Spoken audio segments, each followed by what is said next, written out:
At maraming salamat sa ating mga tunay na muli tayo ay diriwang ng Sabat sa araw na ito. Ating pag-aaralan muli at pagbulay-bulayan ng salita ng ating mga tunay. Ngunit bago lahat, tayo ay magpuri sa ating mga tunay at humingi ng kapatawaran at pangunahan niya tayo sa bawat bahagi ng banal na gawain ito. Kaya tayo nagpapasalamat sa mga tunay. Nakikita natin yung mga nangyayari sa ating mga kapaligiran at kailangan tayo talaga ay magpakainit sa paglilingkod sa ating mga Adonai. Praise Adonai. Sinasabi nga dito sa banal na kasulatan sa mga awit kung ating titignan, mga minamahal ko, sapagkat hindi biro ang mga nangyayari sa ating kapaligiran. Nagbabanta ang World War at kailangan tayo ay maging masikap sa ating pagsunod sa kalooban ng ating mga Adonai, sapagkat ano man ang mangyari, kailangan nasa piling ka ng mga Adonai kapag nawala ka dito sa daigdig. Kaya nga, anong dapat natin gawin? Sabi nga dito sa 103 na mga awit, purihin mo ang Adonai o kaluluwa ko at lahat ng nangasa loob ko ay magsisipuri sa kanyang banal na pangalan. Purihin mo ang Adonai o kaluluwa ko at huwag mong kalimutan ang lahat niyang mabubuting gawa. Kaya nga, ano ba itong nakikita natin? Ang nangyayari, huwag maging handa upang hindi tayo magpuri, magpasalamat sa ating mahal na Adonai. Dapat lagi tayong nagbibigay kapurihan sa Kanya sa ito yung alay natin na katumbas. Ito yung katumbas ng mga iniaalay o inihandog ng mga nakaraang mga mananampalataya na sa pamamagitan ng mga pagsunog ng mga baka at kung ano-ano mga hayop, mga tupa, kambing, na ito'y alay sa ating mahal na Elohim. Ang usok na yan ay umapaibabaw na ito'y masarap na samyo para sa ating mga Adonai sa panahon nila. Subalit sa ngayon, ang ating pagpupuri. Yan ang ating hinahandog sa ating mga Adonai. Yung siya'y awitan natin, bigyan natin ng karangalan, at lagi natin alalahanin ang kanyang mabubuting gawa. Sabi nga dito sa 105 ng mga awit, magpasalamat kayo sa Adonai. Kayo'y magsitawag sa kanyang pangalan at ipabatid ninyo ang kanyang mga gawain sa mga bayan. Kaya nga mga minamahal, ipinapaalam natin, ipinapahayag natin na kahit sa pamamagitan ng social media, makarating sa lahat ng bayan ang mabubuting gawa ng ating Adonai. Dakila ang pag-ibig ng Adonai. Nais niya tayong iligtas sa napipintong pagdurusa. Diba? Kapag hindi mo siya nakilala, magdurusa ka. Saan? Sa apoy ng impyerno. Kaya nga napakahalaga, mga minamahal na ikaw ay kumilala doon sa Adonai na nagliligtas ng iyong kaluluwa, at ikaw ay bibigyan niya ng walang hanggang kagalakan, kasiyahan, at lalo na ang buhay na walang hanggan. Kaya nga bago tayo magpuri mga kapatid, tayo muna ay dumako sa panalangin at hindi natin sama na tayo ay pangunahan niya bawat bahagi ng gawain ito. Praise Adonai. Uputang ilan namin ito na Elohino, maraming salamat Ama. Mulit pinipin niyo kami sa araw na ito na kung saan ay malaya kami na makapagpuri, magpasalamat, luluwalhati, itataas ang iyong dakilang banal na pangalan. Maraming salamat Ama sa bawat biyaya at pagpapala at pagpunin pinagkakaloob sa iyong mga anak at maging sa pag-iingat na sama kami tumaroon. Alam namin na yan ang iyong banal na presensya. Maraming salamat Ama sa pag-iingat na yan. At lalo na maraming salamat Ama sa paggabay at patuloy na pagbigay sa amin ng karunungan, kaalaman upang ikaw ay aming masunod. Lalo naman, maraming salamat sa patuloy na binibigay mo sa aming buhay na taglay-taglay, at ito'y nagagamit namin sa pagluwalhati, pagpapasalamat at paglilingkod sa iyo, Ama. At maraming salamat Ama sa lahat ng iyong katuruan sa amin. At kami nagsusumamo Ama na patuloy na ingatan kami at patawarin kami sa alimang po kami nasumpungan ng mga aming nagawa na isip o nasambit o kilos na hindi nakaluhod sa Ama, patawarin niyo po kami. At kami rin po'y nagpatawad na sa bawat nagkulang o nagkasala sa amin, maging katwiran ng Ama sa iba na harapan. Ang lahat ng mga bagay nito. Ama, muli sinasama namin, pangunahan niyo po kami sa bawat bahagi na yung pananagawa nito. At buksan namin puso't isipan na bawat aral na iyong pagkakaloob sa amin, aming unawaan, at lalo na aming paisabuhay. At ganoon din ang mga gamitin niyo ang iyong lingkod, buksan natin bibig, lagyan ng mga salita at aktipan ng kapangyarihan, na bawat makapakinig, magsusulat at magpasakot sa iyo, magkaroon ng pagnanais ang marami na maging kabilang sila sa mga anak na tinawag tagapagmana ng buhay na walang hanggan. Lahat ito ang may hinihingi namin sa iyong dakilat banal ng pangalan at alisin mo, Ama, ang gawa ng kaaway ng hindrance, cast out by the power of darkness, cast out in the name of the Lord Yeshua Mashiach. Lahat ito'y aming hinihingi. Praise Adonai. At tayo ay umawit sa mga Adonai ng awiting panggungan. Shema Israel, Adonai Elohim, Adonai Echad. Praise Adonai.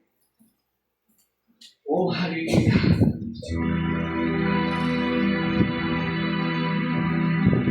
Shema Israel, Adonai Elohim, Adonai Echad. Baruch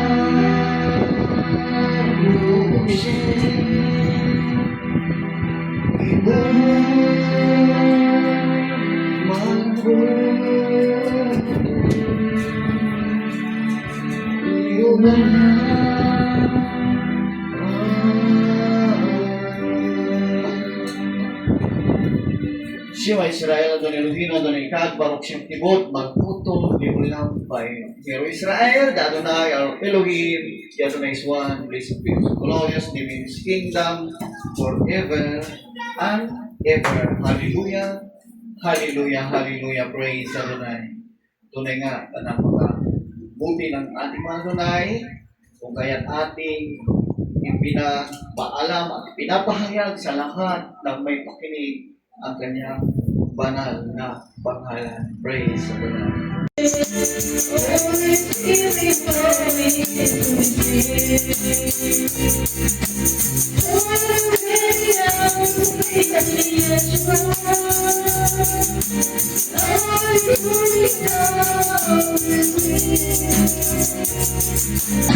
I will to face our Adonai. Napakalaga mga pinapalapit. Tayo ay mag-aral ng kanyang mga banal na salita upang ating mapaghanda ang kanyang nalalapit na pagbabalik.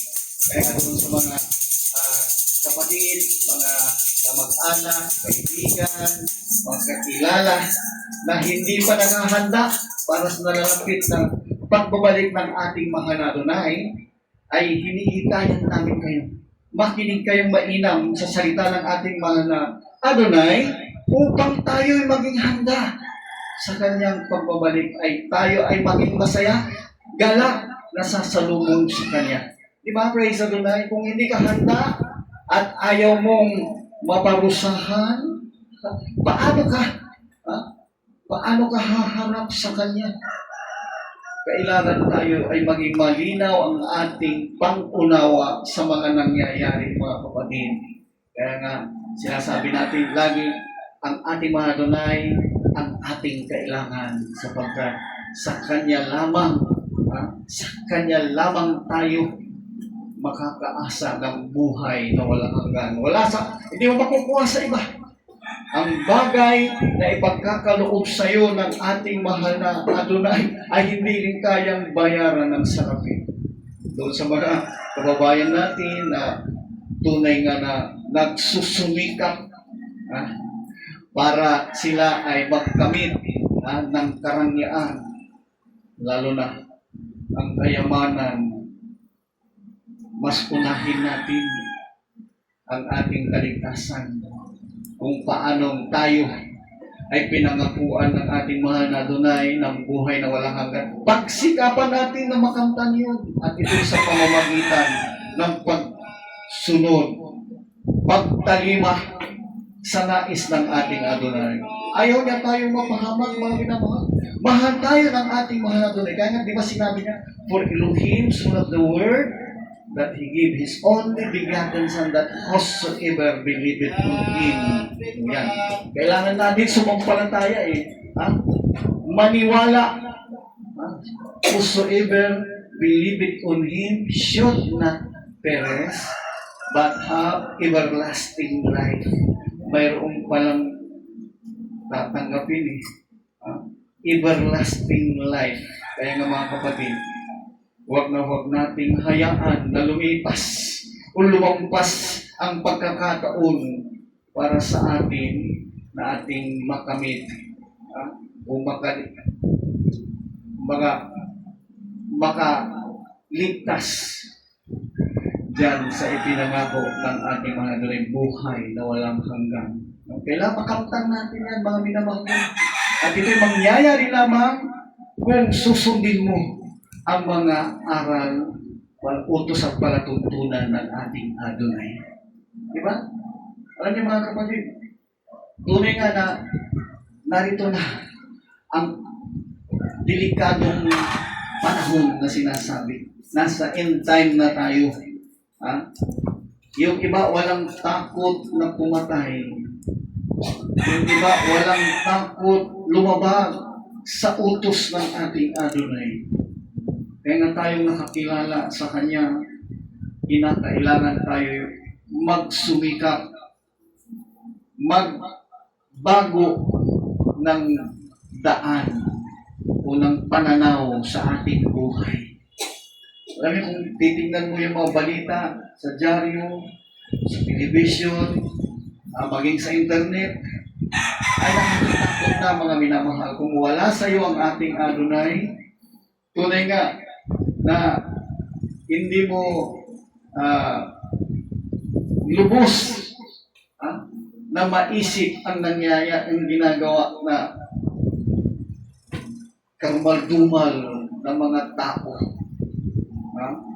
Subalit kung na kay Adonai Yeshua Mashiach ka, sa ating Adonai yung tinatawag na Lord, maunawaan mo lahat na ito na pala yung end time. Andyan na yung kasamaan. Andyan na yung pagpatay, pagkidnap, pagnanakaw, at lahat pa ng kasamaan. Nariyan na. Isang simpleng halimbawa na lamang, mga minamahal ko, yung pagkawala ng mga sabungiro. Tingnan niyo. Kung totoo yung mga balita na sila ay talagang pinuksa, pinatay, o kaya sila ay ng karapatan dito sa daigdig dahil sa pera. Ilang tao ang naapektuhan sa kanilang pagpanaw dito sa daigdig na ito. Tuloy nga, mga minamahal na walang takot ang mga gumawa nito. Hindi isang tao. Bagamat sinasabi nila, pinlano ng ilang tao, subalit isinagawa ng maraming tao. Pagdukot, pagpatay, pagkawala. Ito'y kasamaan na hindi kalugod-lugod sa harapan ng mahal na Elohim. Sabi nga, ang Elohim ay pag-ibig. Ang Diyos, sabi nga ay pag-ibig. Nasaan? Kung may takot ang mga ito at sinusunod nila ang Elohim, dapat hindi nangyari ang mga bagay na naganap. Ilang tao ang naapektuhan. At hindi lang yan, mga minamahal ko. Dahil sa kayamanan, sa pera, paghahangad ng maraming salapi, nagagawa ang mga bagay na hindi dapat gawin. Kaya nga, dito mga minamahal ko, kailangan tayo maging handa sapagkat kung paano ang mga naunang mananampalataya ay sila'y dumanas ng mga grabing pagsubok, ay mas higit ang daranasin nitong huling panahon ang mga mananampalataya. Doon sa mga tao na akala nila kapag ikaw ay believer o follower ng ating Adonai, ay ligtas ka na sa mga kasamaan ng sanglibutan. Nagkakamali po kayo. Sapagkat kung tingnan natin ang maging kasaysayan ng mga apostoles at ng mga followers ng ating Adonai sa panahon ng unang siglo, ikalawang siglo, tunay nga mga minamahal na sila dumanas din ng grabing kapighatian dahil sa inuusig sila ng mga tao na hindi sumampalataya o naniwala sa pagliligtas ng ating Adonai. Ganon din sa huling panahon ito. Ang mga tao na nagpapahayag ng tunay na kaligtasan, aral ng ating Adonai Yesu Masya, sila'y pinipighati, sinusubukan, at tunay nga na nais na iwalang halaga ang kanilang dinadalang aral sapagkat tunay nga na namamayagpag ang aral ng Diablo. Sinusunod ang aral ng tao at hindi ang aral ng ating Adonai. Kaya napakahalaga mga minamahal na maging bukas ang ating pag-unawa sa mga sinabi ng ating Adonai Yesu. Hindi yung tayo ay basta na lamang nakikinig, naniniwala sa mga aral ng tao na itong naman ay hindi pala itinuro ng ating Adonai. Sila ay patuloy na nakakalabang sa mga utos at panatuntunan ng ating Adonai. Kaya tingnan natin ang sinabi ng ating Adonai, bakit siya nagsasalita ng mga talinghaga upang ang mga nakakapakinig hindi pala nila maunawaan. Bagamat mayroon silang pandinig, ipinahayag ng ating Adonai ang mga bagay na ito upang tayo, pagdating ng panahon, tayo mayroong pang-unawa ay ating maunawa ng lahat ng bagay na ito. Di ba? Praise the Lord.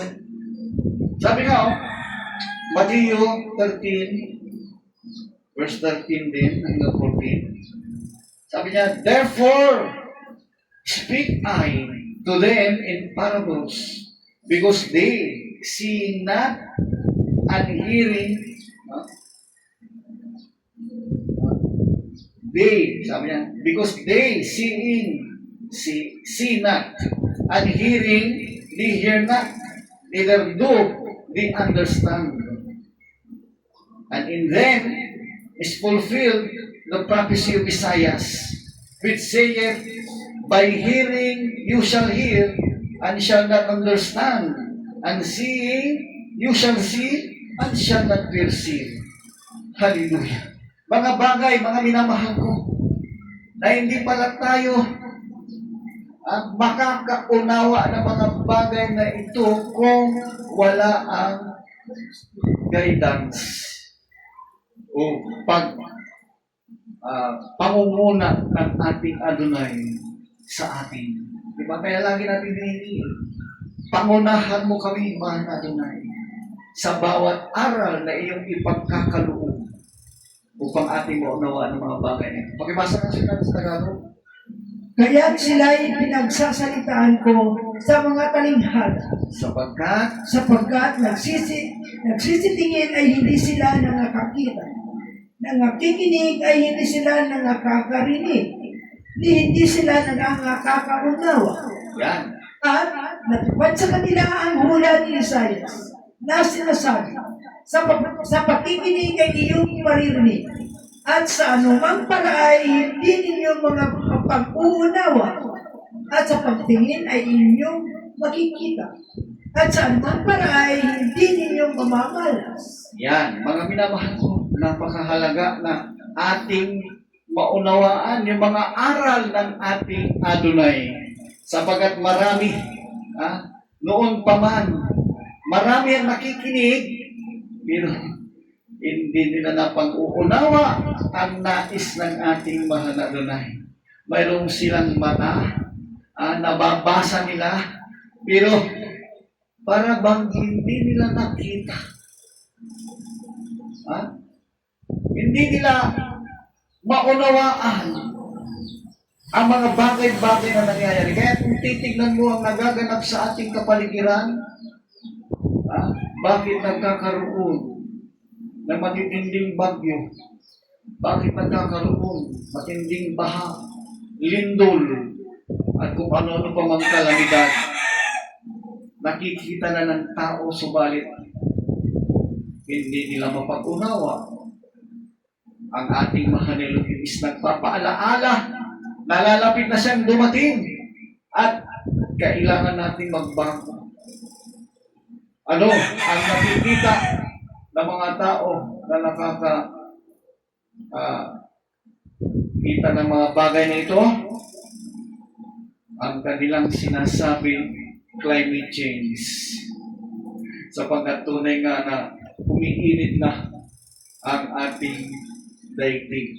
Sa sobrang pollution, nasisira na ang ozone layer, kung kaya nagkakaroon na ng climate change. Subalit kung titingnan mo, mga minamahal, sadyang nagaganap ang mga bagay na ito sapagkat marami na ang tao na hindi nakikita at hindi naririnig ang mga paalaala ng ating Adonai. Napakarami, mga minamahal ko, ang tao na sa halip nakikinig ng salita ng Elohim, nakikinig na lang sa mga chismisan o sa mga balita patungkol sa mga artista o kung sino-sino mang ina-idolize. Alam niyo mga minamahal, sa halip na malugod ang ating mahal na Elohim, mas binibigyan natin ang oras o panahon ang mga tao hindi sa ating mahal na Elohim. Kaya nga kung mayroong mga nagaganap na mga entertainment, may mga foreigner o maski mga local, mga sikat na artista, sila'y nagkaroon ng palabas o dyan sa mga pagay natin na sila sa mga mall, sila'y dinudungog ng tao. Napakarami ang humihiyaw, napakarami ang galak na galak, sayang-saya. Yung iba dyan, dahil sa kanilang kasiyahan, hinihimatay pa. Ganoon na lamang paghanga nila sa mga ina-idolize nilang mga artista. Subalit kung patungkol sa Elohim ang pag-uusapan, may mga ngaral at ito'y magbibigay sa kanila ng aral para sa kanilang kaligtasan. Ilan lamang ang makikinig? Ilan lamang ang makakaunawa? Sapagkat tunay nga na sinasarhan ng Diablo ang kanilang pang-unawa. Ipinipikit niya ang kanilang mga mata. At kapag dumating naman yung araw na kung saan sila ay nasa balik ng karamdaman, doon lang nila maaalala na kailangan pala nila ang pagdamay ng ating mahal na Elohim.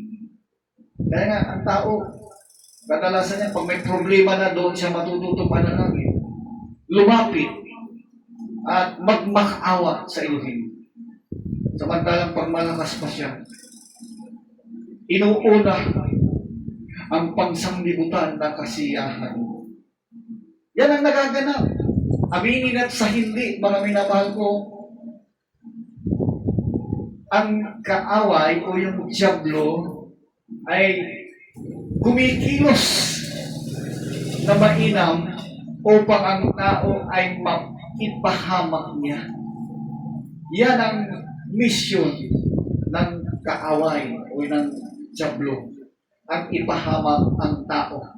Kaya nga tayo, bilang nakasumpong sa salita ng mahal na Elohim, ipinapahayag natin ito at mabigyan ng warning ang mga tao na hindi nakakakita, hindi nakakarinig, hindi nakakaunawa, kahit na mayroon silang mata, tainga, at mga puso. Baka sakali sila ay bumaliktad at magbago. Di ba mga minamahal ko? Yan ang nais na mga Adonai. Yung magkaroon tayo ng conversion. Sabi nga diyan sa Acts, kung ating tingnan sa Acts chapter 3, verse 19, no, mga minamahal ko, talagang na ipalaala sa atin ang mga bagay na tayo ay dapat magbalik loob. Praise Adonai. Magsisi. Di ba? Sabi nga, repent you therefore and be converted. Kaya nga kung ibatak mo ng buhay mo, kailangan ma-convert ka. That your sins may be blotted out when the times of refreshing shall come from the presence of the Adonai. Hallelujah. Pakibasa si 3:19. Kaya nga mga sisisi kayo, Masisi kayo. at magbalik loob, upang pawi ang inyong mga kasalanan, upang kung magkagayon ay magsidating ang mga panahon ng kaginhawahang mula sa harapan ng Adonai. Ayan. Darating ang panahon na kung saan giginhawa ka. Alin, ang giginhawa sa iyo, physical? Hindi lang physical, mga minamahal ko, kundi yung spiritual mo. Giginhawa sapagkat mayroong Panginoon o Adonai na siya magbibigay sa iyo ng kalakasan at ikaw ay makakasumpong ng kapahingahan. Di ba? Praise the Lord. Kung lagi kang nasa takbo ng sanglibutan, masaya ka nga pero pang sandalian lang yan. Pag nagkasakit ka, namatay ka, tuloy-tuloy ka na sa impyerno. Nasaan? Ang kaligtasan. Kaya nga dito ipinapahayag na ang ating mahal na Adonai ay hindi nagkukulang sa paalala. Huwag tayong maging kagaya ng mga bingi, mga bulag. Mayroon tayong mata, mayroon tayong tainga. Gamitin natin. Mayroon tayong mga puso na kayang umunawa ng mga bagay na ito. Huwag tayong patatay sa kaaway o yung sinasabi ng diablo na siyang nasa kadiliman. Sabi nga dito sa Ephesians, Ephesians chapter 4 verse 18, tingnan nyo. Having the understanding darkened, being alienated from the life of Elohim through the ignorance that is in them because of the blindness of their heart. Kalay mo yan? Dahil sa pagmamatigas daw ng ating mga puso, hindi natin kayang tanggapin yung pagbalik loob, yung magsisi, humingi ng tawad, at sumunod sa ating mahal na Adonai. Kung naisip ba yun, maging kagaya nitong tinukoy ng ating mahal na Adonai at isinulat ng mga apostol para sa ating kapakanan na bigyan tayo ng babala. Diba? Praise Adonai. Pakibasa sa start. Nasa kadiliman ng kanilang pag-iisip ay nangahiwalay sa buhay ng Elohim dahil sa kahangalang nasa kanila, dahil sa pagmamatigas ng kanilang puso. Yan.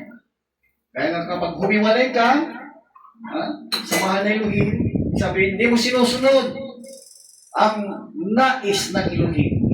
Hindi mo sinusunod ang kanyang mga utos at palatuntunan. Mayroon kang sariling kaunawaan para sa iyong kagalakan o kasiyahan, hindi nalulugod ang ating mahal na Adonai.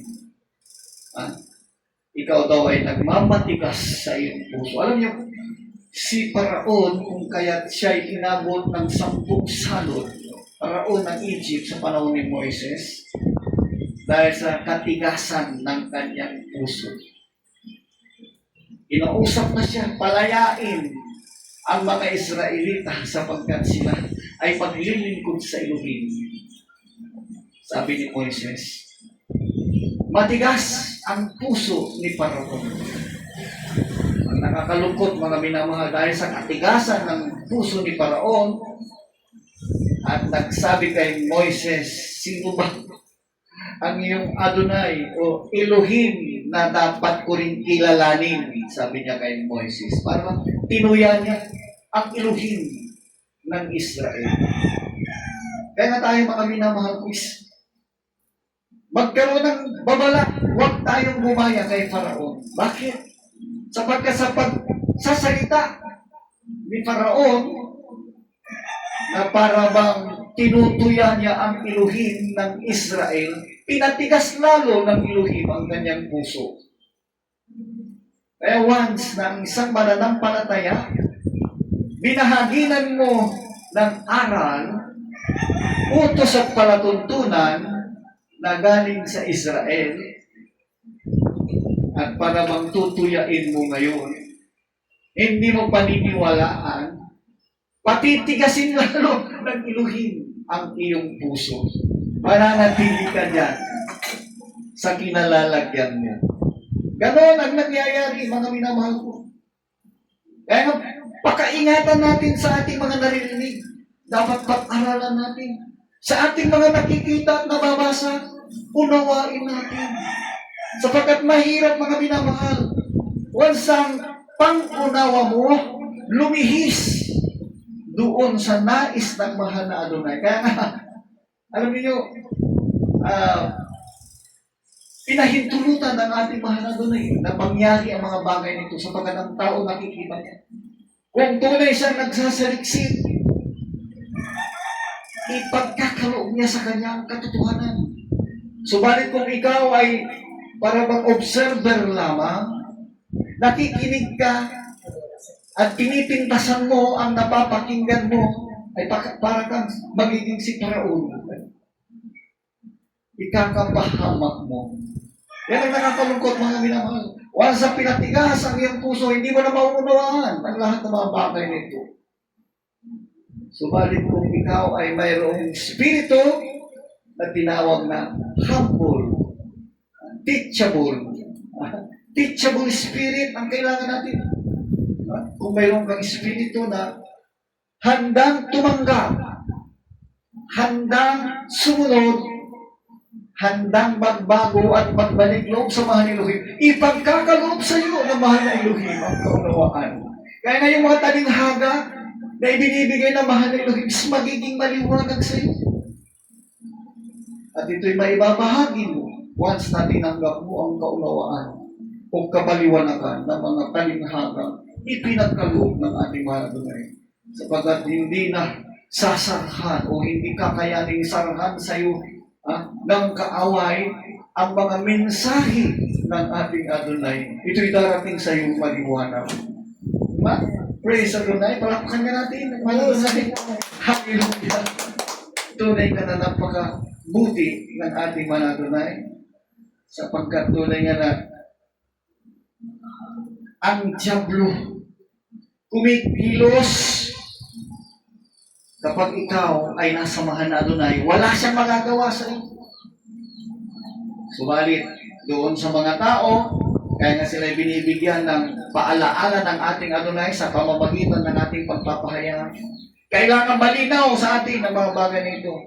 May sinabi na si Adonai, yes, sumaksiyak dito sa mga tao na ayaw makinig sa Kanya, ayaw sumunod sa Kanya. Sabi na dito sa Mateo 13, 15 hanggang 16, sabi niya, For these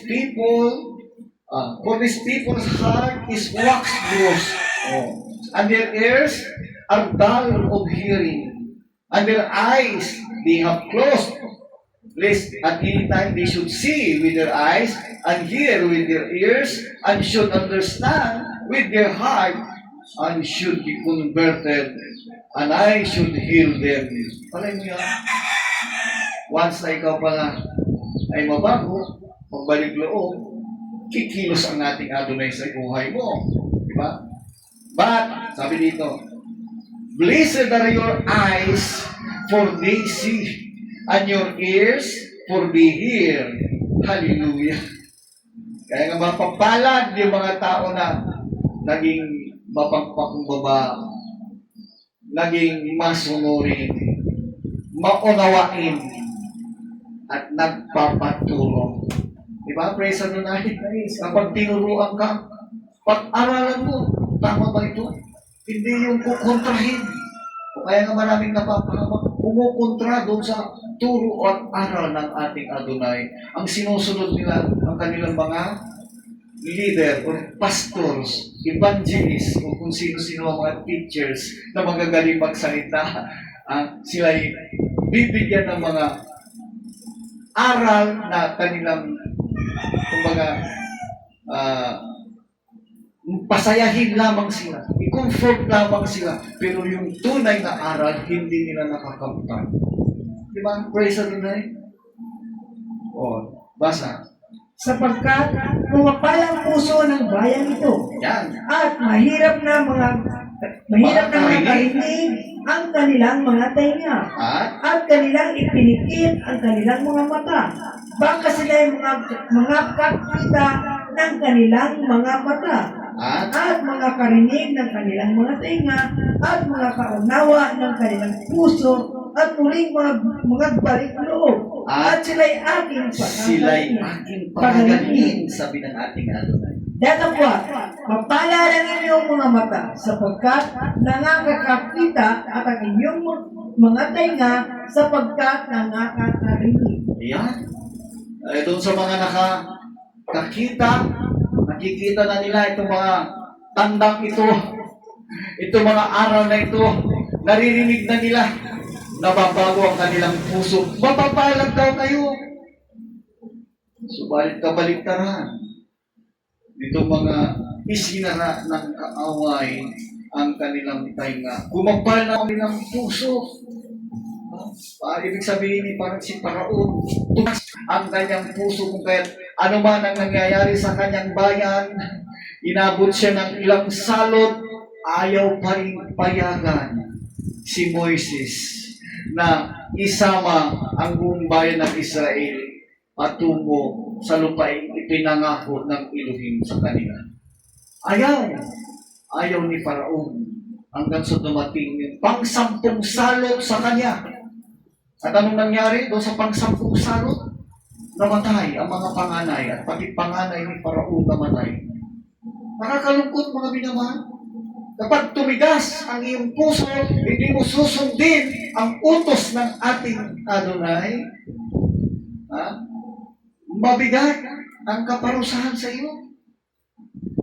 Kaya nga, dito, binibigyan tayo mga minamahal ng pag-asa, pagkakataon na ating makita ang ating mga pagkukulang upang tayo magbago. Huwag tayong gumaya doon sa mga tao na kanilang tinatakpan, ipinagsasanggalang, ginajustify nila ang kanilang mga kamalian. Pilit na itinatago. O kaya nga sabi ni Haring Solomon dito sa Proverbs, He that covereth his sins shall not prosper. Alam mo yan? But whoso confesseth and forsaketh them shall have mercy. So, chapter 28 ng Proverbs, no? Mga minamahal ko, verse 13 up to 14. Happy is the man that feareth always, but he that hardeneth his heart shall fall into mischief. Alam mo yan? Basa nga siya. Siyang nagtatakip ng kanyang mga pagsalangsang ay hindi giginhawa. Yan. Ngunit, ang nagpapahayag at nag-iiwan ng mga yaon ay magtatamo ng kaawa. Magtatamo ng kaawaan pag iniwanan mo. Tinalikdan mo ang mga kasalanan na nagagawa mo. Di ba? Masaya ang tao na natatakot na lang. Masaya ang tao, payapa ka, galak ka. Kung ikaw ay sumusunod at natatakot ka na magkasala sa ating mahal na Adonai. Di ba? Ngunit, siyang nagmamatigas ng kanyang kalooban ay manghuhulog sa kahirapan. Ayan. Kaya nga kung magmamatigas ka, hindi ka makonvert, mahuhulog ka sa kaparusahan. Yan ang ibig sabihin ng talata niya. Kaya nakakalungkot mga minamahal. Para doon sa mga tao na nakakapakinig na ng salita ng Elohim, subalit pilit na winawaksi yung napakinggan. Hindi sinusunod, binabaliwala. Minsan nga may nakausap akong pastor at ito yung napag-usapan naming aral na patungkol sa aral ng mga Israelita. Alam niyo mga minamahal, yung pagbabalik sa pagsunod sa kautusan ng ating Adonai, sapagkat itong nagaganap nga, itinuturo ng mga pastor, wala na yung mga kautusan, sabi nila. Akala nila lahat ng kautusan. Itinuturo nila, nasa pananampalataya na tayo. Kung kaya binabaliwala na yung kautusan ng ating Adonai. Alam niyo, kung nakinig lamang yung pastor na nakausap ko, siguro naliwanagan niya yung sinasabi, wala na yung kautusan. Sabagat mayroong 3 klase ng kautusan. Di ba?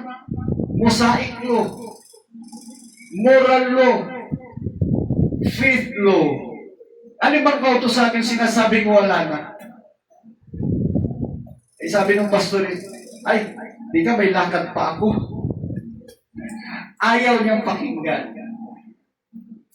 Alam niyo, pag tayo nagbabahagi ng salita ng Elohim, kailangan alam natin, ano ba yung paniniwala nila? Bakit sila umiiwas? Tayo galing na tayo sa iba't ibang kongregasyon, iba't ibang denominasyon. Bago tayo naging Misayani, maraming aral na ang dinaanan natin at nakita natin. Iba ang aral ng Israel. Iba ang aral na mula kay Adonai Yeshua HaMashiach. Yung nakita natin o narinig natin at nalaman natin, Panginoong Hesukristo. Binago ang pangalan, pati aral binago. Pero pag binalikan mo yung tunay niyang pangalan, ito yung Adonai Yeshua HaMashiach, o sinasabi nga ng iba, Yeshua Messiah. Yung iba nga tinawag nga sa Yeshua Messiah. Kung balikan mo siya, yung iniaral niya, itinuro niya, makikita mo pala yung sinabi ni Apostol Pablo sa Romans, na hindi lamang sa pananampalataya ang tao, kundi sa gawa. Kailangan alam mo yung pagsunod doon sa kautusan, yung gawa.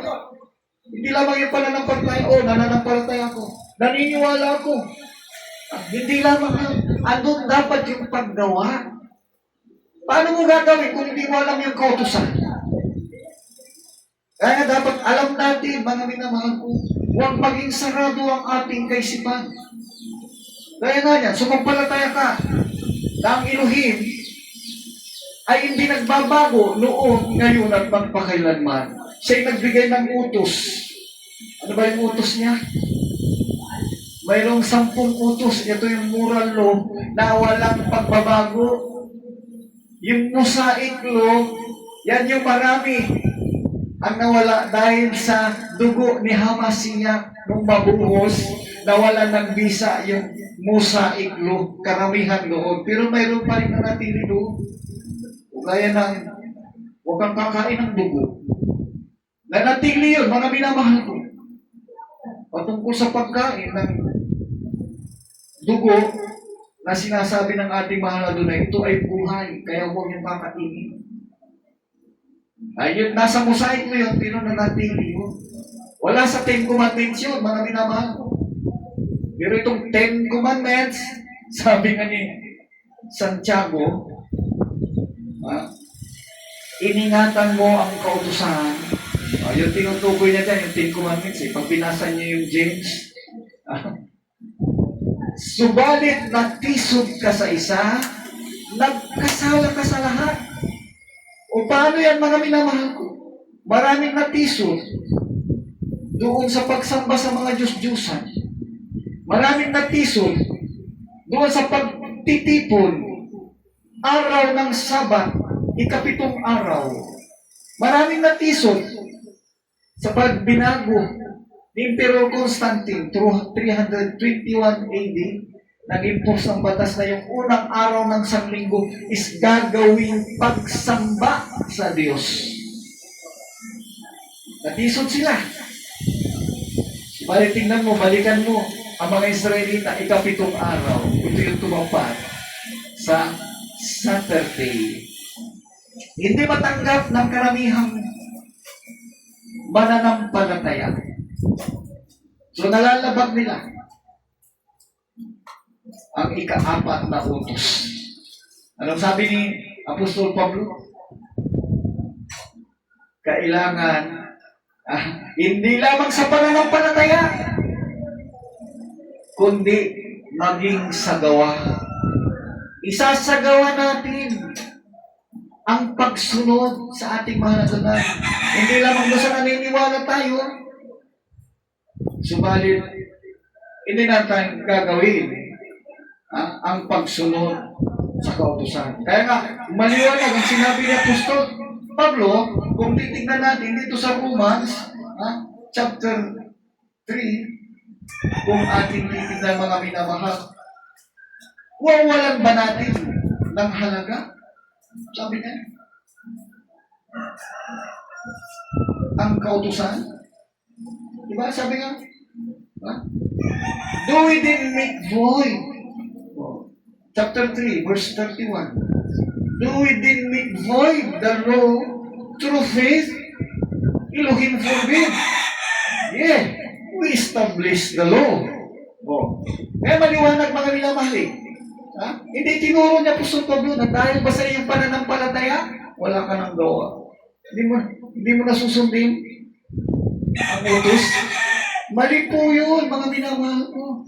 Aliwanag ko, iwawalan kaya natin ng kabuluhan ang kautusan, sabi niya, sa pamamagitan ng ating pananampalataya. O marami dyan nangangarali, pag sumampalataya ka, ligtas ka na. Hindi po ganun. Kailangan mayroong gawa, yung pagsunod. Mga minamahal ko. Huwag natin baliwalain.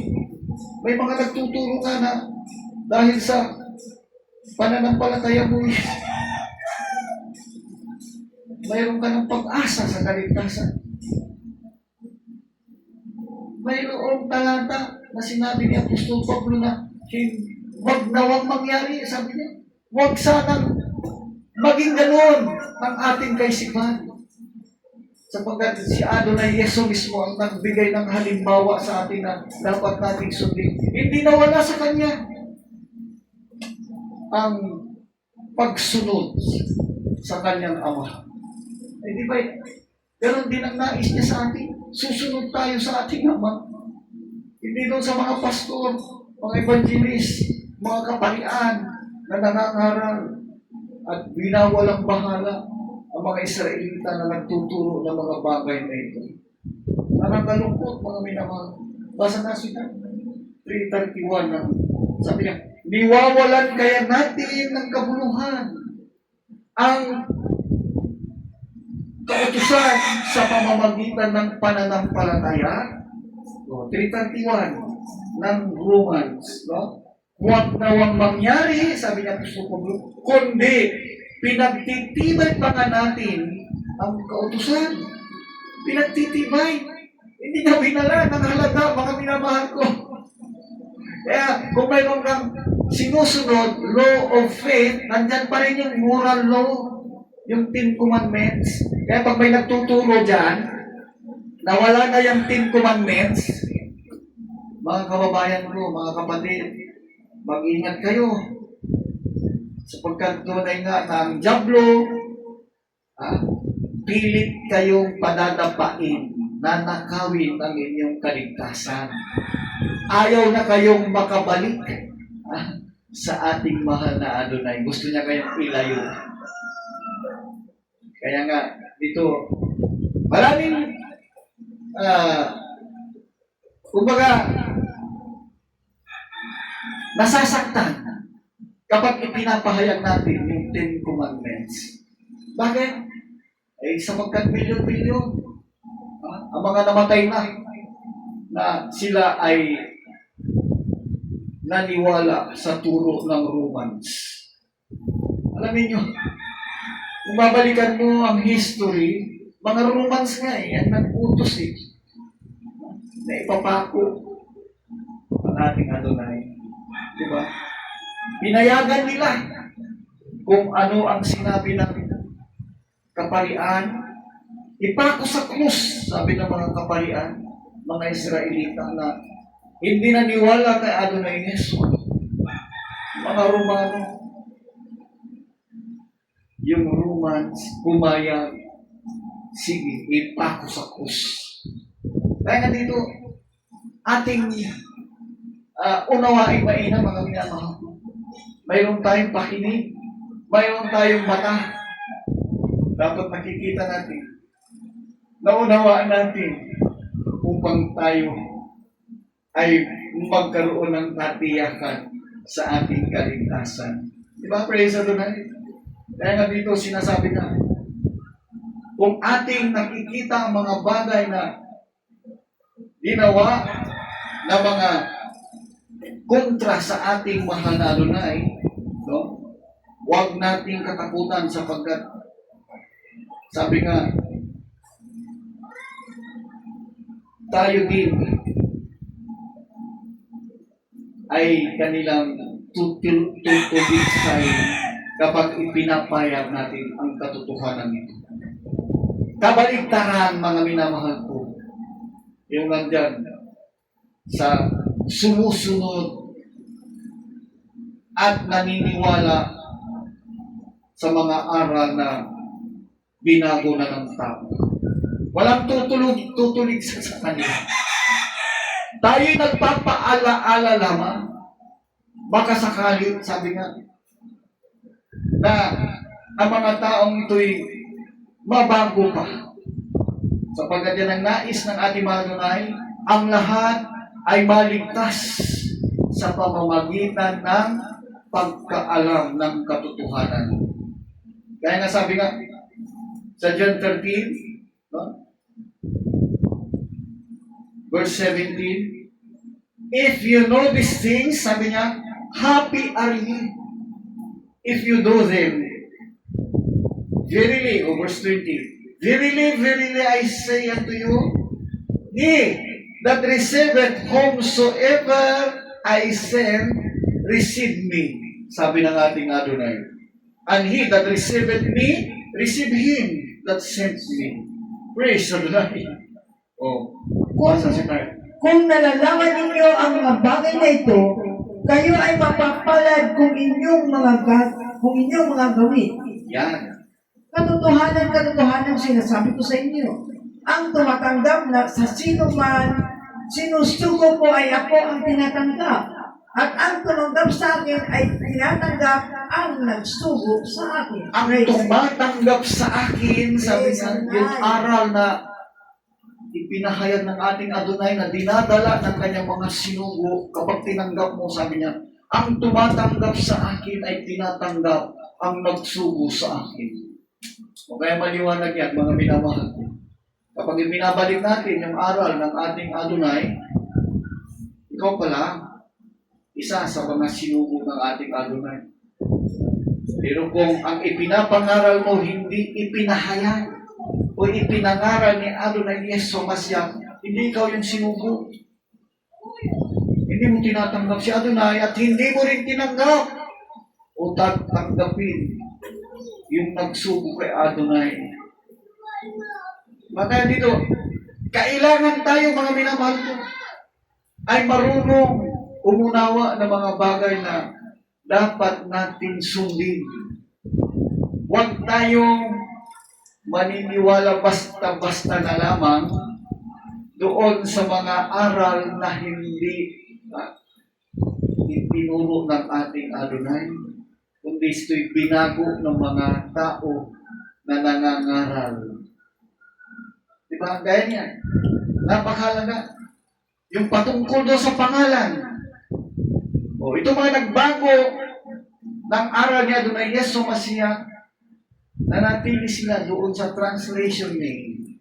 Ayaw nilang balikan yung original name. Samantalang nakikita naman nila at nababasa din nila sa internet. O kaya yung iba pumupunta mismo Israel, nalalaman nila doon na may original na pangalan ng ating Adonai, o ating Panginoong Hesus. Sa kanyang bayan, kung saan siya isinilang, hindi Jesus ang kanyang pangalan. Hindi Jesus. Hindi Isuus. Kilala ng mga tao ang original ng pangalan. Yeshua. Binabanggit ng iba, Yeshua. Parang David yan at saka si David. Yung isa ang tinutukoy. Ang ating Adonai Yeshua na ipinapahayag ay yaong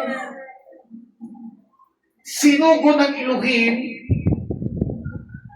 tutubos ng ating mga kasalanan, magbibigay sa atin ng aral, utos at palatuntunan para sa ating kaligtasan.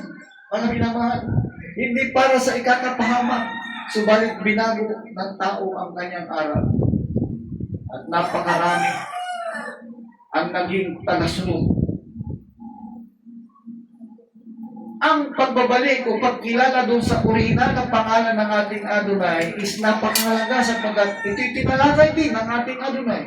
Pababasa natin sa John chapter 5 verse 43 hanggang 44 na sinasabi nga niya, I am come in my Father's name and you receive me not. If another shall come in his own name, him you will receive. And how can you believe which receive honor one of another and seek not the honor that cometh from Elohim only? Oh, nagtatanong ng ating mga tunay, paano kayo mananampalataya dito sa aral na ito? Kung hindi nyo matanggap, kayo'y nagtatanggapan lamang o nagpapasikatan lamang. Parang gano'n yan. Nais ng ating mga tunay. Kailangan natin unawain ito, mga minamahal ko. Bumarito ang ating Adonai Yeshua sa pangalan ng kanyang Ama. Binibigyan ng iba ng interpretasyon. Subalit yung kahalagahan ng pangalan ng Ama na sinabi ng ating Adonai, na siya din palang pangalan ng ating Adonai Yeshua, hindi nila mabigyan ng kahulugan at hindi nila maunawaan. Nais ng mga Adonai na ipaunawa sa bawat mayroong tainga na nakakarinig mayroong mata na nakakabasa. Basahin ninyo, bulayin ninyo ang mga talatang ito, mga minamahal ko. Sapagkat napakahalaga ang kaligtasan. Sabi nga ng Acts 4:12, walang ibang pangalan sa silong ng langit na ibinigay sa mga tao na sukat nating ikaliligtas.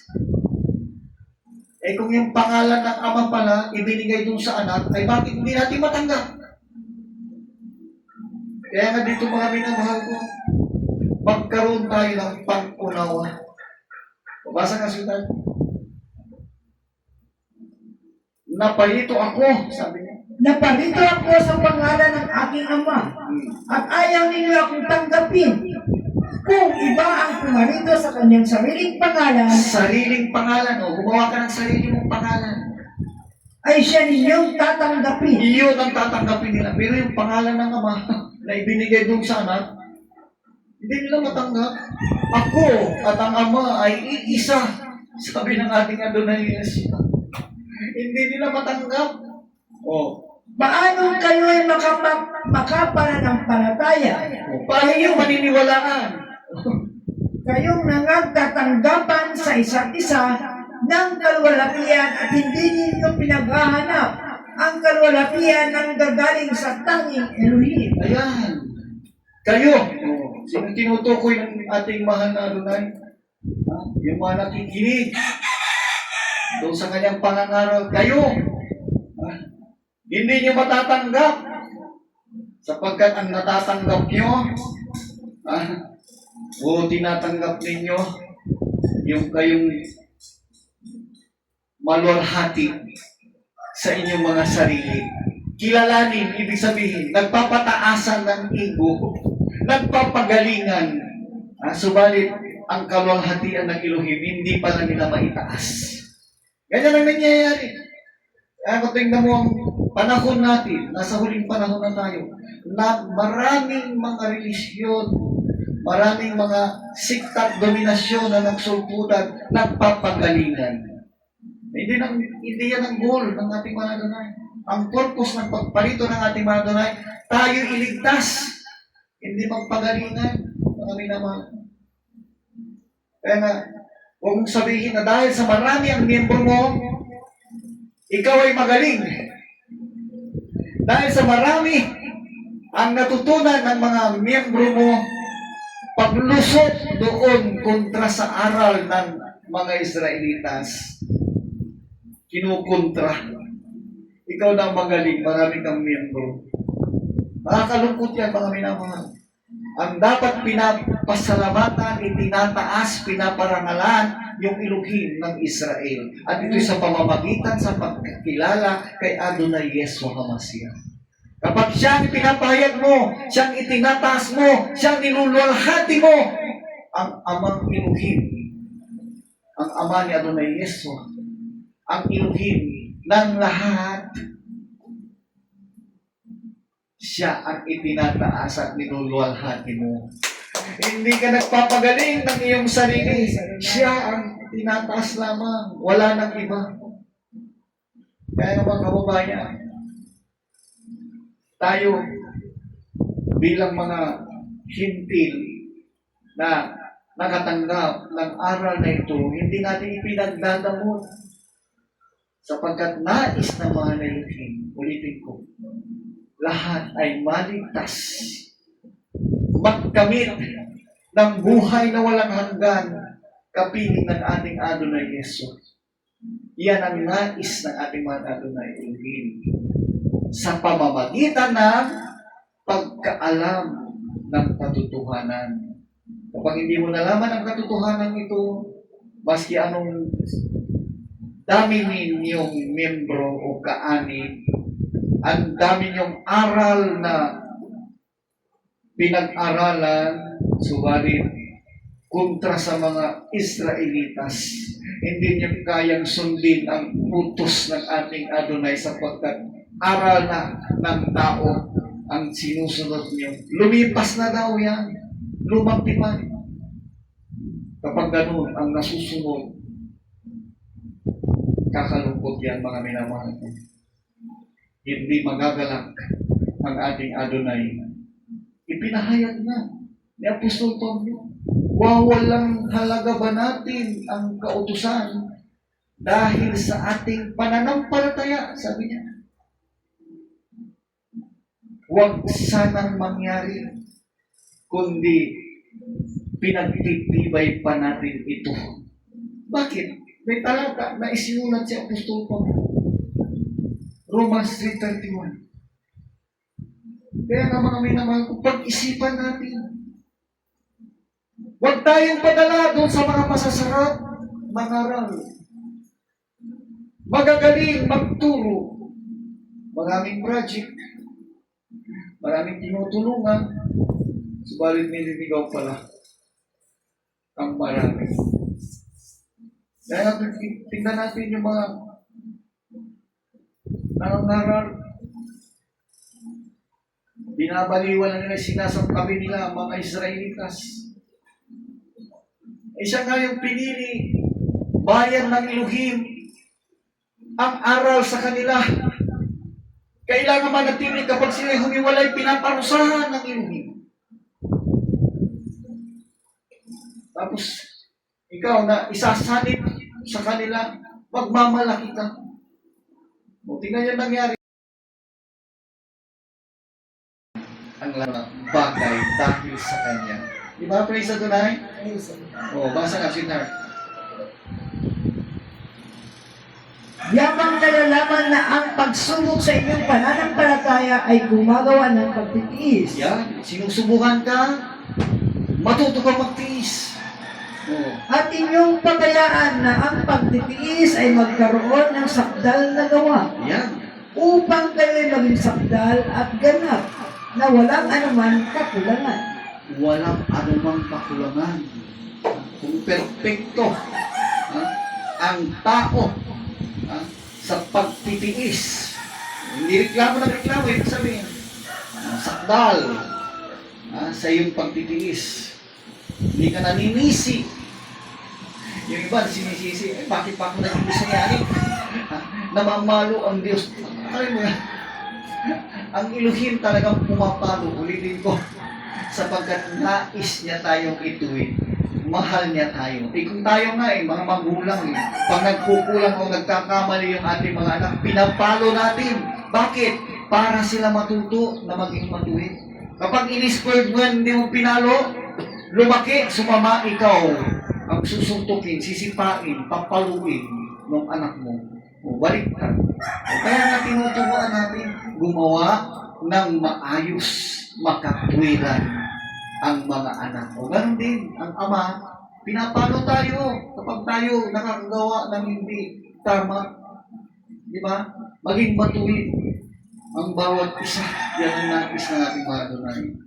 O kaya nga, ano sabi? Inyong pabayaan.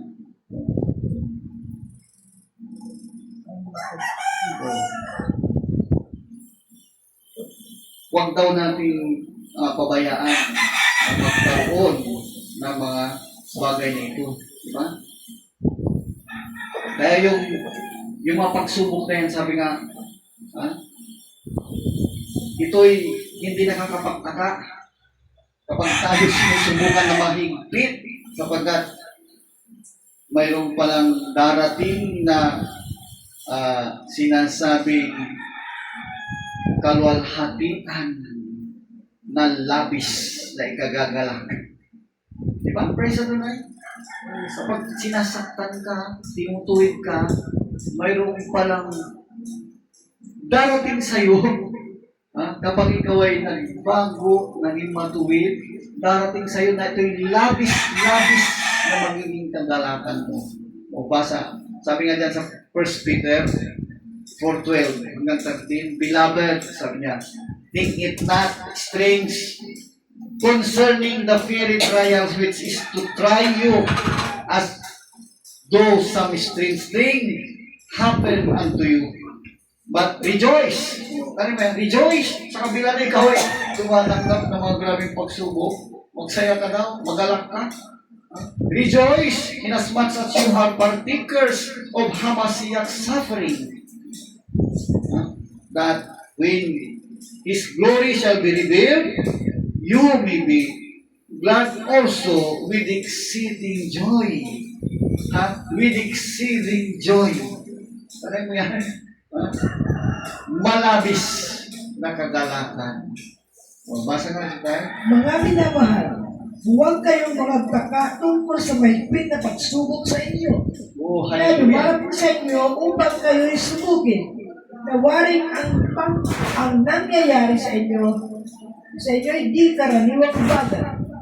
Kundi kayo'y mga galak sapagkat kayo'y mga karamay sa mga hirap ni Hamasya upang sa pagkahayag ng kanyang kalwalhatian naman ay mga gagalak kayo ng malabis na galak.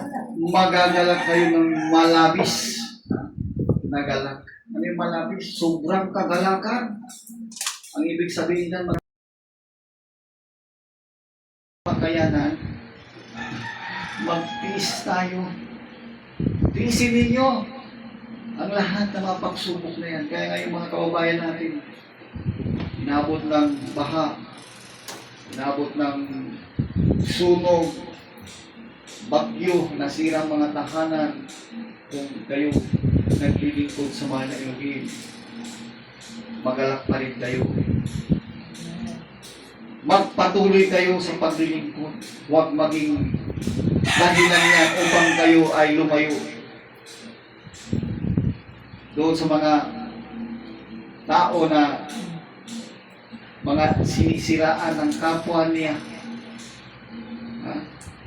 Nasasaktan siya, nagiging dahilan upang hindi na siya dumalo. Nakakalungkot yan para sa inyo. Hindi dapat maging hadlang yan. Patuloy kayong maglingkod sa mahal ni Elohim. Hindi nyo dapat katisuran ang mga paninira. Kaya dito sinasabi nga,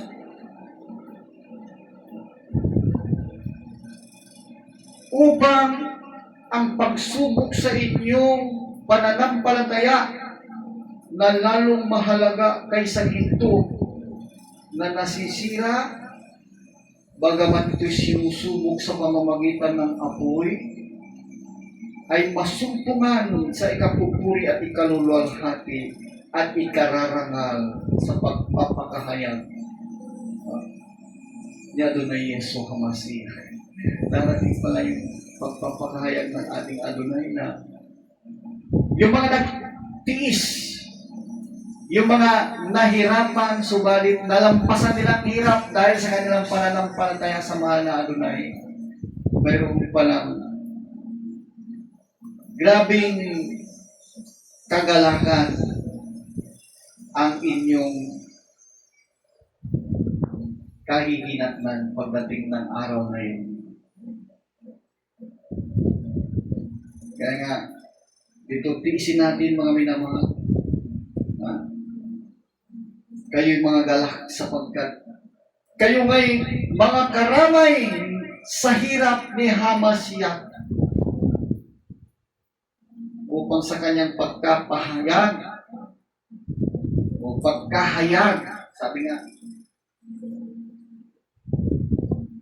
kayo naman ay mahahayag din at magagalak ng malabis na galak. Diba? Ay, yung pagkakahayag ng ating Madre, kung unawain mo ito, pagpapakita niya pagdating ng rapture, sasalubong ka sa kanya. Grabing kagalakan yan, isasama ka na. Kung saan ako, paroroon, doon din kayo. Duroon, sabi niya. Bakit? May hinanda na ang ating mga Adonai na kalalagyan ng mga anak niya, tinawag. Sabi nga, anak ng ama, bibigyan ng buhay na walang hanggan. Kaya may nung pag sinabi nga na, tayo ay ipinaghanda ng bagong daigdig. Magsasabi mo yung Revelation, mayroon palang bagong langit at bagong lupa. Na doon kapag kay dinala, wala nang iyakan, wala nang kadalamhatian, wala nang kahirapan. Papahirin ang inyong luha sa inyong mga mata ng ating mahal na Adonai. Di ba? Praise Adonai. Hallelujah. Kaya sa mga bagay dito, sabi nga, the trial of your faith being much more precious than of gold that perishes. Though it be tried with fire, might be found unto praise and honor and glory at the appearing of Adonai Yeshua HaMashiach, whom having not seen, you love, in whom, though now you see him not, yet believing, you rejoice with joy unspeakable and full of glory. Basa sila, 1 Peter 1:7 up to 9. Praise Adonai.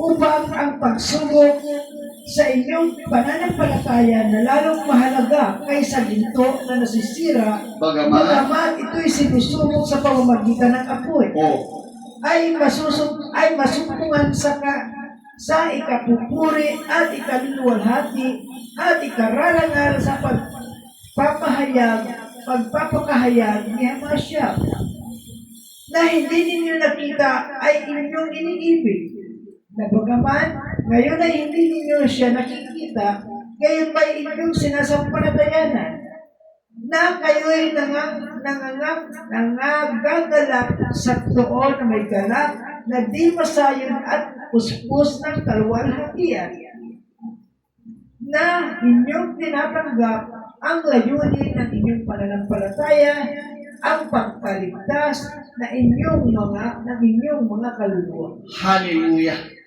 So napaka-sarap yan, mga minamahal, na maganap sa bawat isa sa atin kung tayo lamang ay matutong sumunod, magtiis, at maging matibay sa pananampalataya sa ating Adonai Yeshua Mashiach. Wala tayong ibang itataas dito, mga minamahal. Wala tayong ibang pinupuri, minulwalhati, kundi ang ating Adonai, sapagkat anuman ang gawin mo, ulitin ko, anuman ang gawin natin, anuman ang hilingin natin, anuman ang uri ng pagpupuri natin, kailangan tandaan kay Adonai Yeshua Mashiach para sa kanyang Ama. I am the way, the truth, and the life, sabi niya. No man can go to the Father but by me. Kaya nga, iwasan natin o alisin natin sa ating kaisipan yung tayo dumalangin sa iba. Huwag kang dumalangin sa mga magagaling na mangaral. Huwag kang dumalangin diyan sa mga kaparian o maging papa. Tinatawag na Papa. Tanging ka doon ay Yesu ka lamang dumalangin. Sapagkat siya lamang ang daan patungo sa Ama. Ang Ama na nagbigay ng buhay sa lahat ng kanyang nilikha. Di ba? Kaya nga, dito mga minamahal ko, tiisin natin ang ating mga pagsubok na dinaranas at kailangan manatili tayo sa aral ni Adonai Yeshua Mashiach. Sabi nga, kung ulitin ko yung binasa kanina, upang ang pagsubok sa inyong pananampalataya na lalong mahalaga kaysa ginto, na ito'y nasisira bagamat ito'y sinusubok sa pamamagitan ng apoy. Yung ginto, dinadalisa ito sa pamamagitan ng apoy. Dumarating ang panahon is nasisira. Sana'y masumpungan ang iyong pananampalataya Sapagat ito'y higit. Marapat na higit ito sa ginto.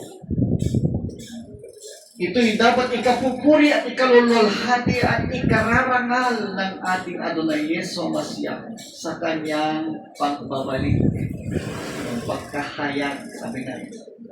Kaya nga dito, mga minamahal, sabi pa nga, hindi ninyo nakita inyong inibig, bagamat hindi ninyo nakikita. Gayon ba inyong sinasampalatayanan? Kayo nagagalak. Totoo, may galak na di masayod at puspos ng kaluwalhatian. Alam mo yan? Inyong tinatanggap ang layunin ng inyong pananampalataya.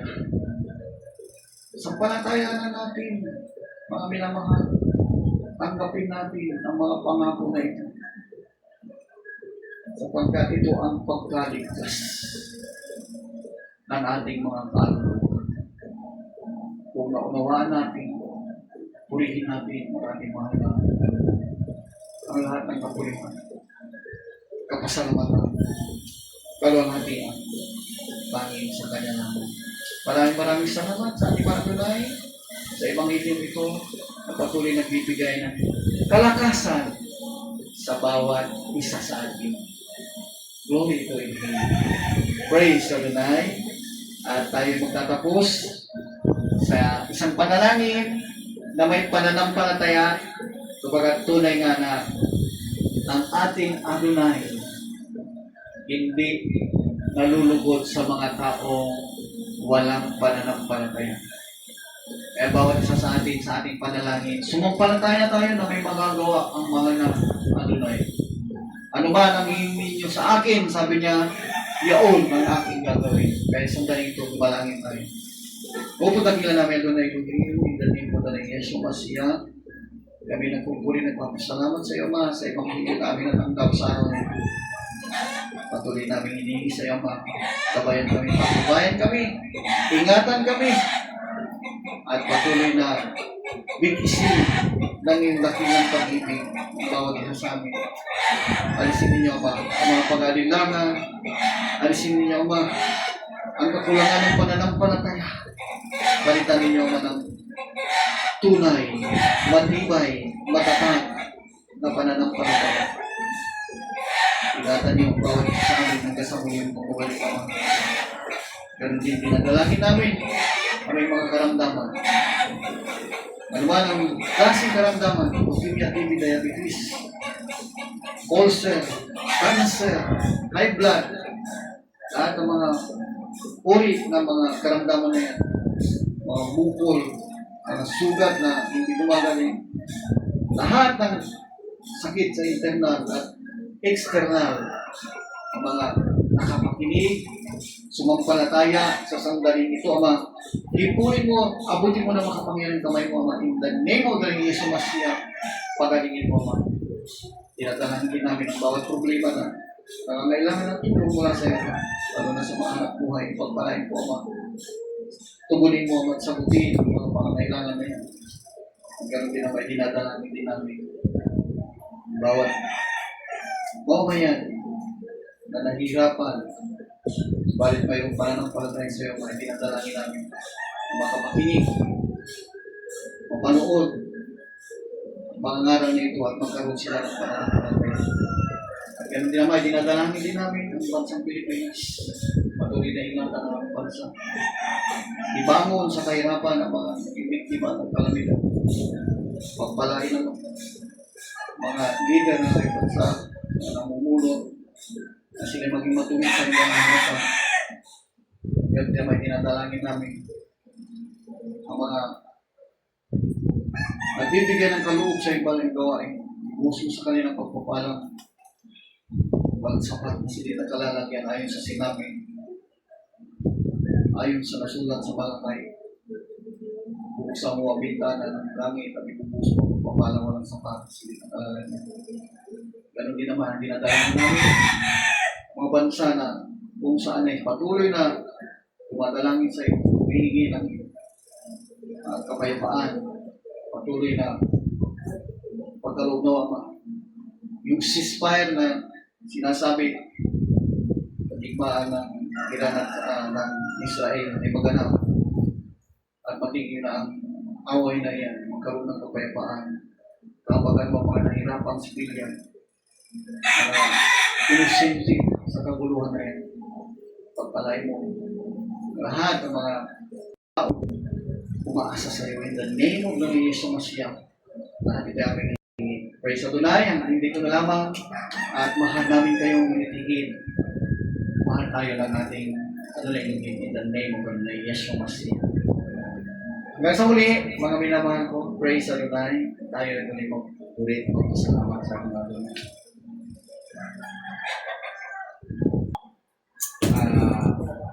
Pagbasa ng Torah at i-summarize na lang natin sa pagkatunay na napakabilis ng oras. Numbers ang ating tatalakayin. Bago natin basahin ang mga ilang talata dyan, isingin natin ang basbas ng ating mga Adonai. Blessed Adonai who is blessed. Blessed is Adonai who is blessed forever. Barukat Adonai Elohim, ikaw lang masirbakan para mikulamin, tinatanggal ito na ito. Blessed are you, Adonai, our Elohim, King of the universe, who chooses us from all the peoples and give to us peace to us. Barukat Adonai mo, pinatulan. Blessed are you, Adonai, giver of the Torah. Praise Adonai. Maraming salamat mga Adonai. Muli kami babasa ng mga talata dito sa Torah at yung pagpalay, basbasan kami.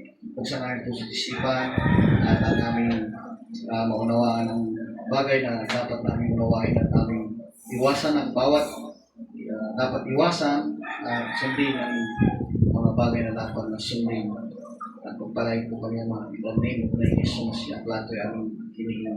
Praise Adonai. At salamat sa ating mga Adonai. Nandito tayo sa Numbers chapter 19 verse 1 up to 22 verse 1. Dito ay pinamagkatang tsukat. Para siya natin is pinamagkatang itong tsukat. Na ibig sabihin itong tsukat, nandito sa Complete Jewish Bibles. Complete Jewish Bible, ang ibig sabihin na tsukat is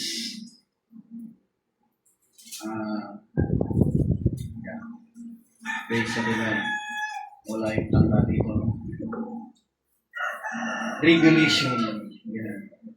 Kaya nga, dito maraming mga regulation na ipinahayag sa mga Israelita. At ito ay, sabi nga, ibinigay ng ating mahal na Elohim kay Aaron at ipahayag niya sa mga nasasakupan niyang mga Israelites, diba? Praise Adonai. Kaya nga papasahin tayo ilang mga talata dito na sinasabi nga, ito ang palatuntunan ng kautusan na iniutos ng Adonai. Sinasabi dito sa chapter 19, no? Verse 2, na sila'y magdala sa iyo ng isang mapulang guyang bakang babae. O para saan yun, mga minamahal ko? Ito'y walang kapintasan, walang dungis, at hindi napapatungan ng pamatok. O hindi pa na ipang aararo o kaya kung ano man gawain sa bukid. At ibigay ninyo kay Eleazar na saserdote at kanyang ilalabas sa kampamento at papatayin ang isa sa kanyang harapan. At si Eleazar na saserdote ay dadampot ng dugo sa pamamagitan ng kanyang daliri at magwiwisik ng dugo sa na makapito sa dakong harap ng tabernakulo ng kapisanan at susunugin ng isa sa paningin niya ang guyang bakang babae. At ang saserdote ay kukuha ng kahoy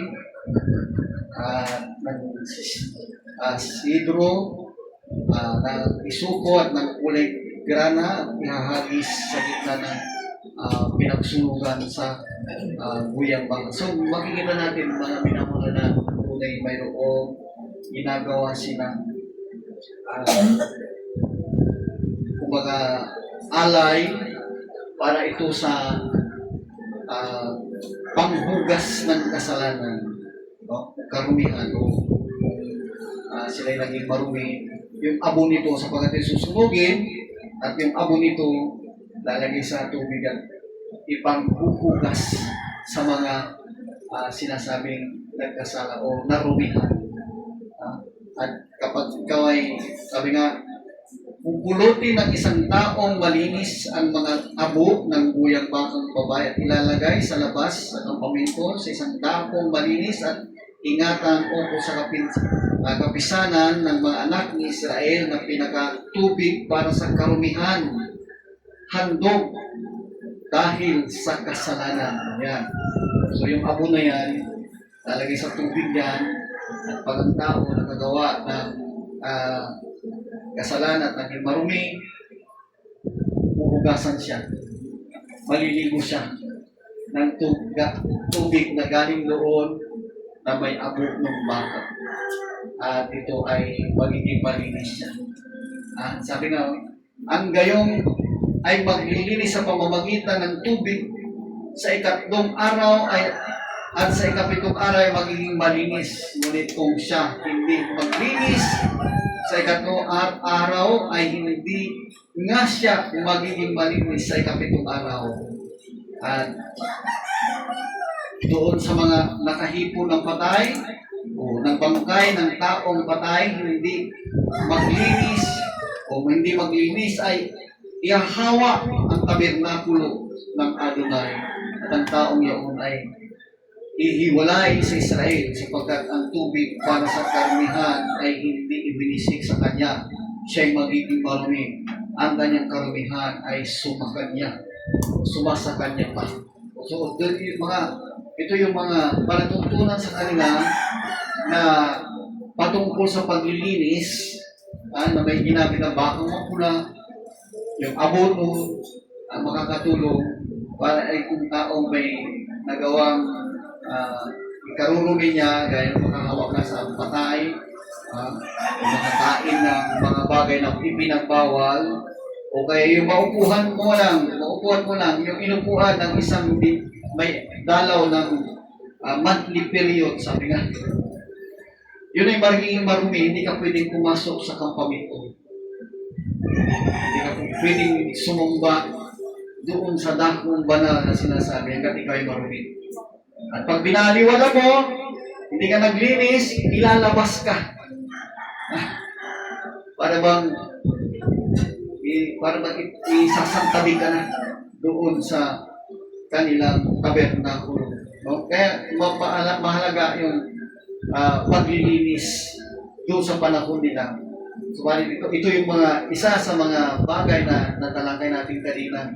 Inalis ng ating mahal na Adonai sapagkat ang dugo ng ating Adonai hindi na dugo ng baka ang naglinis sa atin.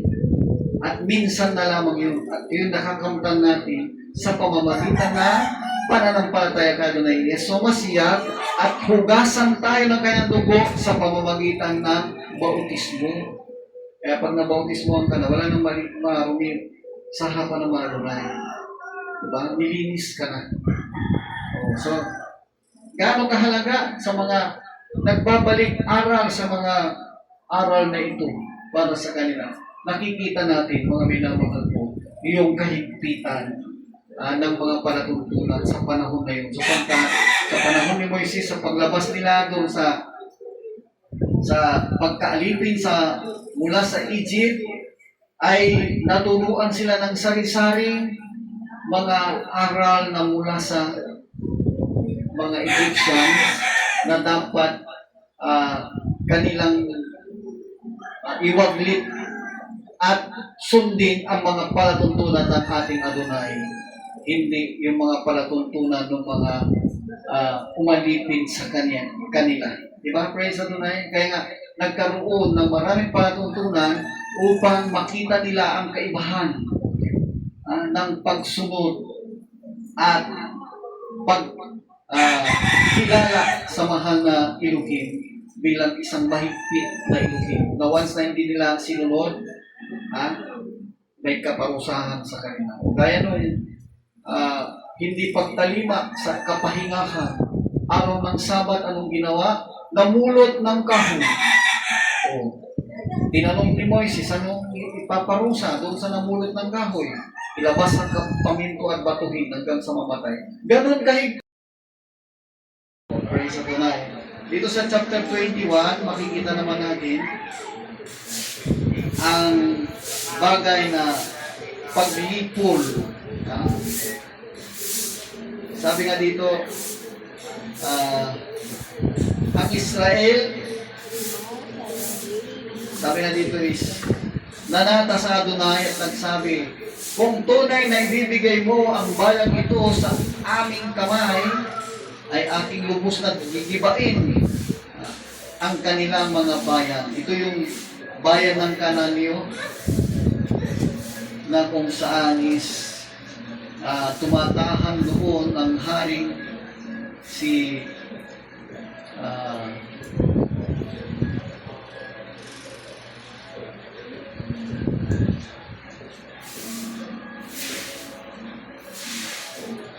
ito yung bayan na kung saan is ibibigay ng ating mahal na Elohim sa mga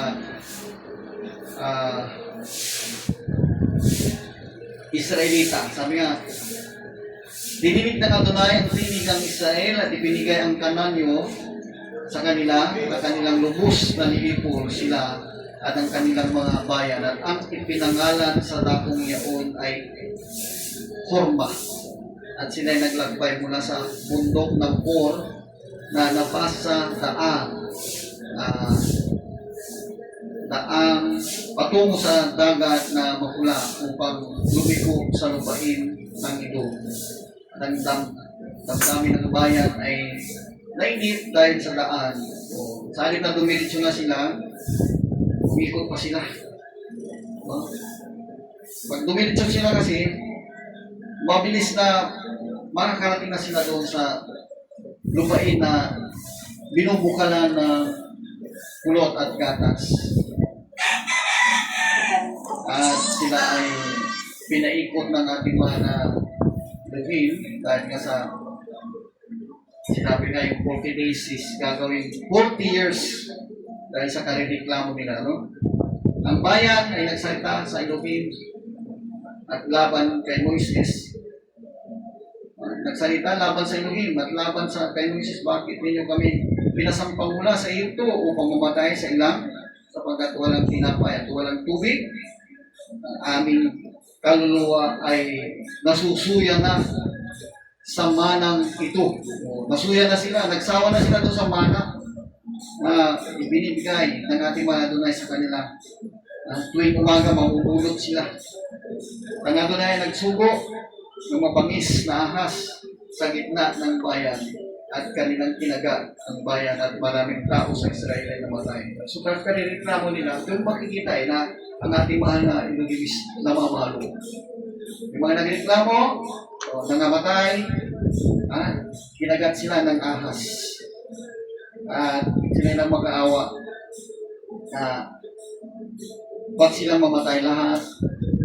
Kaya nagpagawa ang mga Elohim na isang ahas na tamso na bawat makakita, makatingin doon kung siya na nakagat, hindi siya mamamatay. So, naglakbay sila muli mula sa ubot hanggang sa Pisga at sinaktan nila si Sihon at si Og. Yan ang nasa chapter 21.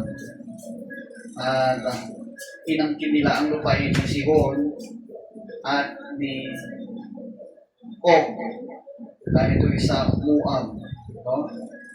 Kaya nga, dito ang lupain na pagdadalhan sa kanila ng ating mga na Elohim is nasa kapangyarihan ng mga Elohim. Magagapin nila yung mga kalaban kung kasama nila ang presensya ng mga Elohim. So, kung hindi, ano nangyayari? Hindi sila mananain. Matatalo lamang sila. Praise the Lord. Kaya ang mga anak ni Israel naglakbay at sila yung kumantong ng Moab at malapit na si Takuroon ng Jordan na nasa tapat ng Jericho. O yan, kaya pagka sila nakatawid doon sa Jordan, yun na nga mga minamahal ko. Natawid sila doon sa Kanaan na ipinangako yun. Jericho ang unang bayan sa kanilang papasukin. Diba? Praise the Lord. So, sabi nga, hanggat kasama nila ang ating mahal na Adonai sa kanilang paglalakbay, sila ay laging magtatagumpay. Subalit doon sa mga hindi nagtsaga o hindi nagtiis, kung nagreklamo, sabi nga, hindi sila nakarating doon sa patutunguhang lupain, kundi sila ay napahama, sila ay nakatutuwal sa ilang. Kaya tayo, mga minamahal ko, tinuturuan tayo, huwag mareklamo, maging mataman tayo sa pagsunod, masunurin tayo, maging maamo tayo, kung nais natin parating yung pangako ng ating Adonai. Hindi ito lupain na binubukalan ng langis, kundi ito langit na mayroong buhay na walang hanggan. Ito yung sinasabing bagong langit at bagong lupa na doon ay puro kagalakan, kasiyahan sa paglilingkod sa mga Adonai. Lahat ng kapulian, kapasalamatan, laging sa ating mga Adonai is purihin ang kanyang pangalan. Sa susunod na parasya natin, nasa 22 verse 2 tayo, Numbers, at hanggang ito ay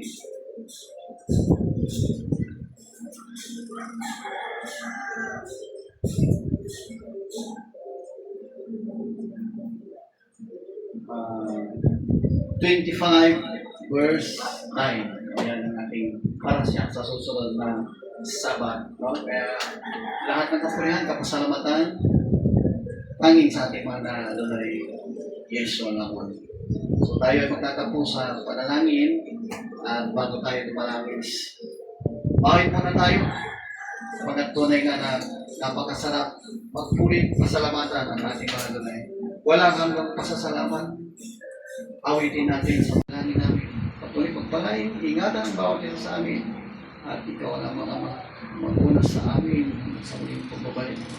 In the name of Yeshua Mashiach, hawakan ang bawat isa sa amin naman. In the name of Mashiach, we pray. Hallelujah. Tanggapin natin ang paspas ng ating mga Adonai. Yebarika, Adonai Bayis Mirika, Yera Adonai Pabibig, Panabidika Bibudika. Yes, Adonai, Panabidika Bibudika Shalom. The Adonai bless you and keep you. The Adonai make his face shine upon you and be gracious to you. The Adonai lift up his countenance upon you and give you peace. Umayo tayo may kapayapaan at maging ilaw sa sanlibutan. In the name of Adonai Yeshua Mashiach. At magsabi, Baruch Hashem Adonai. Hallelujah. Praise Adonai. Maraming salamat sa ating mga Adonai. Hanggang sa muli, namin kayo. Ngunit, higit sa lahat para tayo ng ating Adonai. So, bye-bye niyo na kami muli sa sunod na Sabat. Praise Adonai.